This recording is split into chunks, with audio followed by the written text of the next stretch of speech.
Ni katika mwendelezo wa kujifunza lesoni na bobea andikoni, na tukiwa katika juma la 8 na leo ni siku ya Jumapili. Tunacho kichwa cha somo kisemacho maisha ya huduma. Kabla ya kusonga mbele, tuombe. Rafiki yetu mpendwa, tunajikabidhi mkononi mwako. Kubali kutufundisha na kutuelekeza katika siku hii ya leo pia. Ni katika jina la Yesu tunaomba. Amina.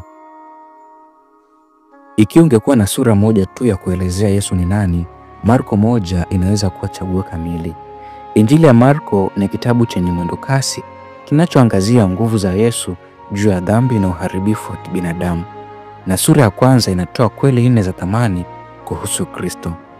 Kwanza, Yohana Mbatizaji alimtambulisha Yesu kuwa ndiye Masihi aliyetazamiwa kwa muda mrefu. Kitabu hicho kinaanza kwa kunukuu Isaya 40 fungu la 3, kikitambulisha mtangulizi ambaye angetayarisha njia kwa ajili ya Kristo. Mistari ya 4 hadi 8 inaonyesha jinsi Yohana Mbatizaji alitimiza unabii huu kikamilifu alipowasili akihubiri ubatizo wa toba kutoka dhambini. Umasihi wa Yesu uliwekwa wazi kabisa wakati wa ubatizo wake, wakati Roho Mtakatifu aliposhuka juu yake na Baba akatangaza kutoka mbinguni, wewe ni mwanangu mpendwa ninayependezwa naye. Jambo la pili tunalojifunza katika Marko 1 ni kwamba Yesu ana nguvu juu ya shetani na yote yanayodhuru wanadamu. Alishinda majaribu ya shetani nyikani, akamrejesha mama mkwe wa Petro mgonjwa na kuwafukuza pepo kutoka kwa wale waliokuwa wakiteseka. Udhihirisho wa nguvu za Yesu uliteka fikira za watu. Umaarufu wake ukaenea na watu waliona kwamba hata pepo wanamtii. Jambo la tatu tunaloliona katika Marko 1 ni huduma ya Yesu ya kufundisha na kuhubiri na hamu yake ya kushiriki huduma hii na wengine. Yesu alifika Galilaya akihubiri injili ya ufalme wa Mungu, akiwahimiza wasikilizaji wake watubu na kuamini habari hii njema.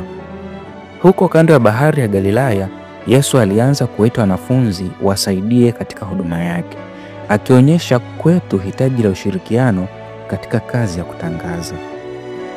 Wanafunzi mara moja walimfuata Yesu katika sinagogi la Kapernaum, ambapo umati ulishangazwa na nguvu na mamlaka ya mafundisho ya Yesu. Somo la 4 ni kwamba Yesu alikuwa na chanzo cha siri cha nguvu. Baada ya kufufuka muda mrefu kabla ya mapambazuko, akatoka akaenda zake mahali pasipokuwa na watu, akaomba huko.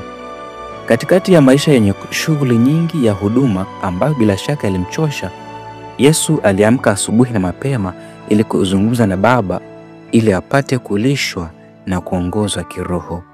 Kutenga muda kwa ajili ya ushirika wa karibu na Baba ilikuwa siri ya mafanikio ya Yesu katika huduma. Mambo ya kufanya.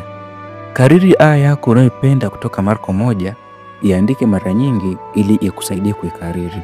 2. Maandiko ya juma hili yanakuambia nini kuhusu mahitaji na mizigo ya maisha yaliyojitoa kwa hudumia wengine? 3.